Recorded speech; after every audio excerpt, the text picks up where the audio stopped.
Good afternoon, students. Now, we have already started this chapter of the electromagnetic induction, and I just remind you there is the second law of electromagnetic induction that says E is equal to modulus of d phi b by dt. That is the induced EMF. Induced EMF is equal to the magnitude of modulus of the rate of change of the magnetic flux. It is. But if I consider the direction, then it should be written as E is equal to minus d phi b by dt. Why? Because look, whenever there is the increase in the flux, note it down, when there is the increase in the flux, okay, then induced current will be opposite to the inducing current. Mind this, in the last class I have already told you what is the induced current and what is inducing current.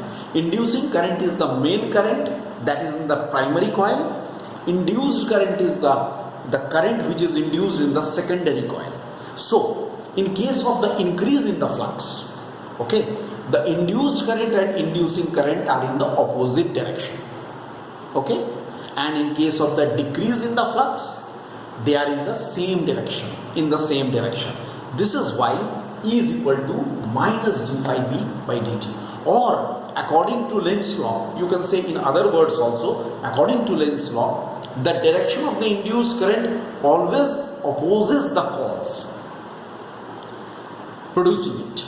According to Lenz's law, the direction of the induced current always opposes the cause which is producing it. That may also be the reason. So due to these reasons, E should be equal to minus d phi b by dt if I consider the sign also. Okay. Actually, our discussion today is the main discussion is the motional EMF. But before starting this motional EMF, I want to discuss first Fleming's right hand rule. Please write Fleming's right hand rule. Please write down Fleming's right hand rule.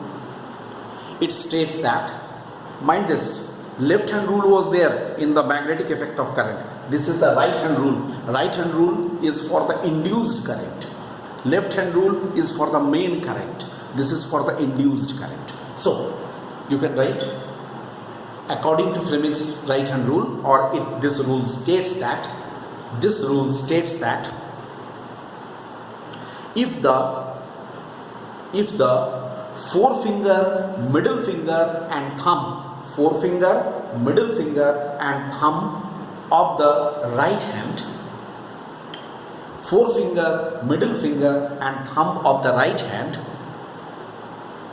are stretched in such a way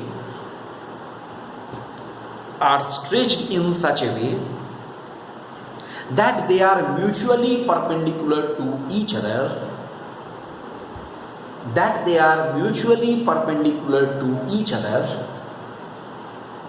and if the forefinger points the direction of the field,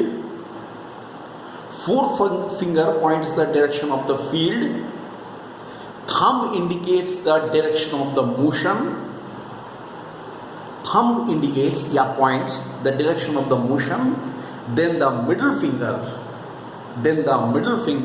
indicates the direction of the induced current. Then the middle finger indicates the direction of the induced current. This is the Fleming's right hand rule. As you have written, you can exercise on it very simply like this. They are stretched in this way: forefinger, field, thumb, motion of the conductor. Then this will indicate middle finger will indicate the direction of the induced current. Fine. Okay. We are going to use this Fleming's right hand rule in our next discussion. Fine. First of all, I have to know what is the meaning of the motional EMF as it is there. As we have said, motional EMF. What is motional EMF? Actually, the motional EMF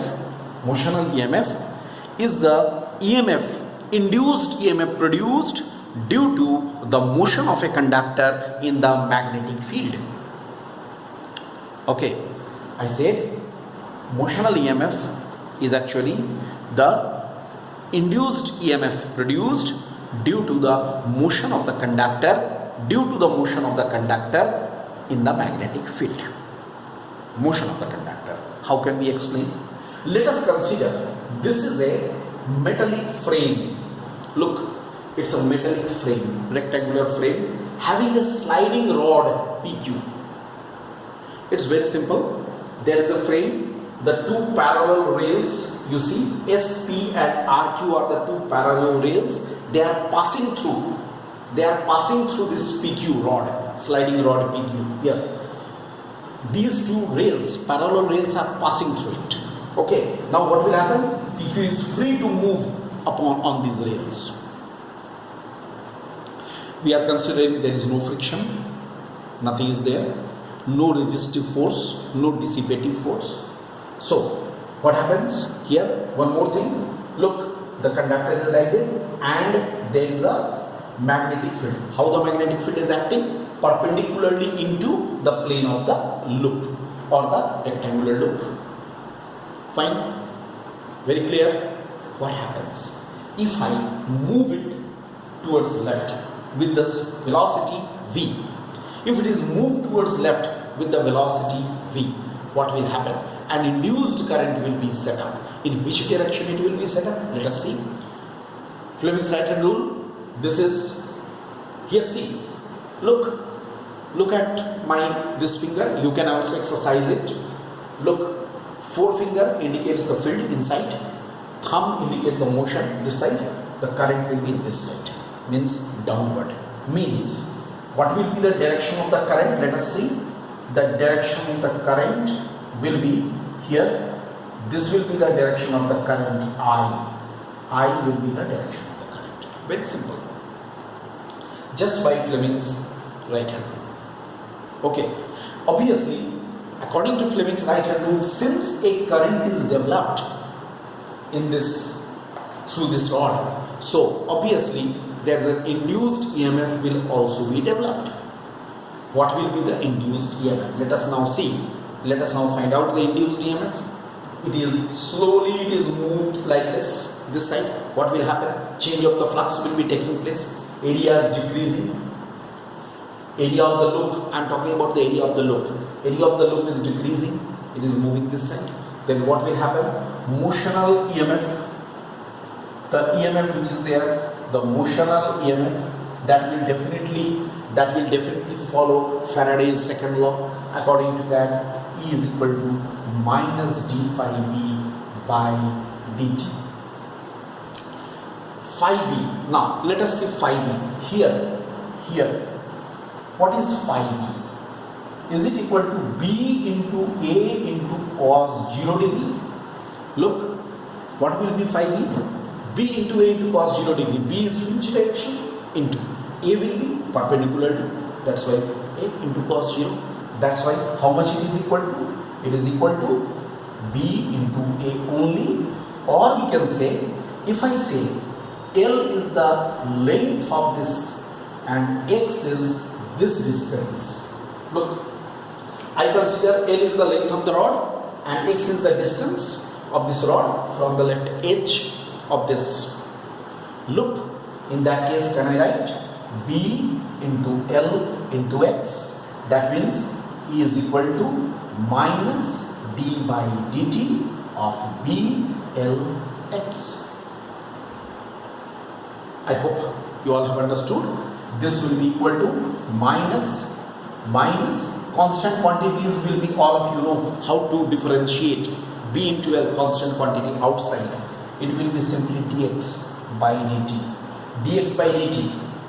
It will be written as minus b into L and here minus v. You will say why minus v? I write here dx by dt is equal to minus v. Here I write negative sign shows that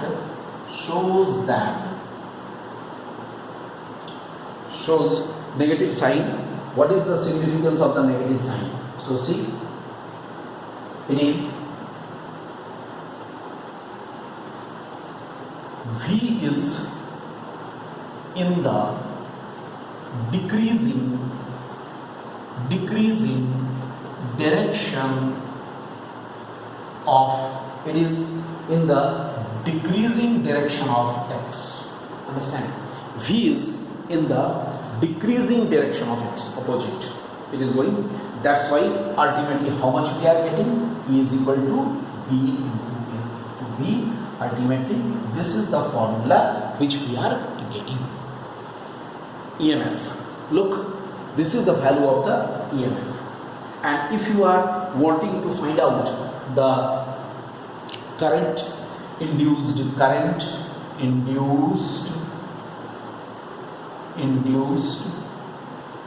current, then I should be E divided by R. So I is equal to B into L into V divided by R, where R is the resistance of the loop.